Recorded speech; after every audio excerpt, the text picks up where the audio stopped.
Hello and welcome back to Ask the Doc. Our question this week is a tough one for many, including me. Is lying always wrong? Is it wrong to tell a lie ever, or is it okay sometimes? Well, consider two scriptures as you wrestle with this question yourself.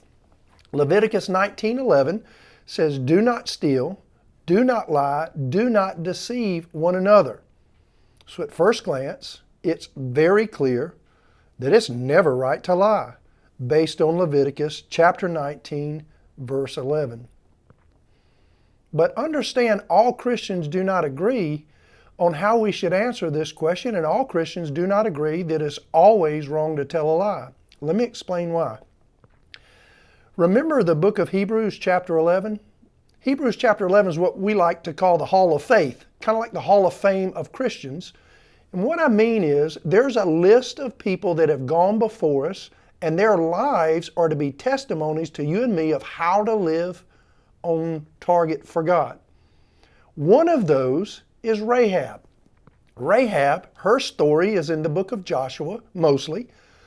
Specifically Joshua 2, where a couple of spies that Joshua sent into Jericho to search out the land, Rahab met with them and then hid them from the armies of Jericho who wanted to kill them. And when the people the king sent to Rahab and said, "Hey, where are those two Hebrew guys?" she said, "They've already gone." She lied. She deceived the king of Jericho and his representatives, but she did it to save the lives of those two Hebrew spies. So was Rahab right or wrong? Based on Hebrews chapter 11, it appears that she was right, for she is recognized as a faithful follower of God for the act of deceiving the king of Jericho and his attendants to save the Hebrew boys. Now again, let me state, Christians do not all agree that it's always wrong to lie, and some would say, yes, it is always wrong. For example, John Calvin in church history concerning Rahab's lie says her lie, even though told for a good purpose, is contrary to the nature of God. And he did not believe that what she did was right.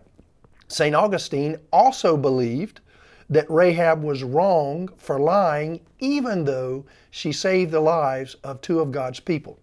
On the other hand, throughout church history, people like Martin Luther defended the actions of Rahab. Martin Luther once wrote, "A good hearty lie for the sake of good and for the Christian church, a lie in the case of necessity, a useful lie, such lies would not be against God." And then he references the illustration of Rahab. Dietrich Bonhoeffer, a Christian apologist of the past, also writes that lying is not only morally permissible in some cases, lying is morally mandated in some cases. And he also references Rahab and says that it was greater for her to save the person than it was for her to tell the truth and those people to be killed.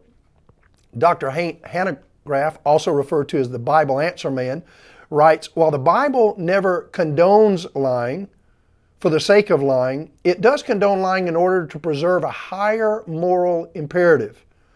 For example, Rahab purposed to deceive, which is a less moral law, in order to preserve the life of two Jewish spies, which is a higher moral law." In other words, she told a lie, which is not good, but she did so that two people would not be murdered, which in this case, he believes to be better. So is it always wrong to lie? Something that you're going to have to work out before the Lord. One of the places I go to in considering decisions of such magnitude, although I've never been forced to make a decision to save someone's life in the manner that Rahab was recognized for doing right for in her deception. But if I would ever go through something like that, I believe these two verses would stand out in my decision-making process. In Philippians chapter 2, 3 and 4, it says, do nothing out of selfish ambition or vain conceit. Rather, in humility, value others above yourselves, not looking to your own interests, but each of you to the interest of others. Let me give a quick example and we'll close. If we tell a lie for the sake of our own selfish agenda, I'm convinced it's 100% wrong 100% of the time. But in an extreme case such as Rahab, perhaps it would be the most right decision to make. I do know if someone knocked on my door one day with a gun and said, "Where is your wife?" and she was in another room, I would quickly say, "She's not home. She is not here. Haven't seen her all day."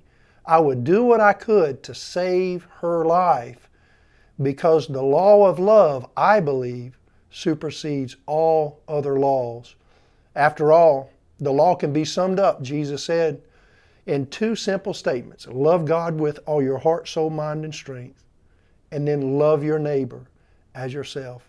Hope this helps. And remember, as always, God loves you, and so do we. Have a great week.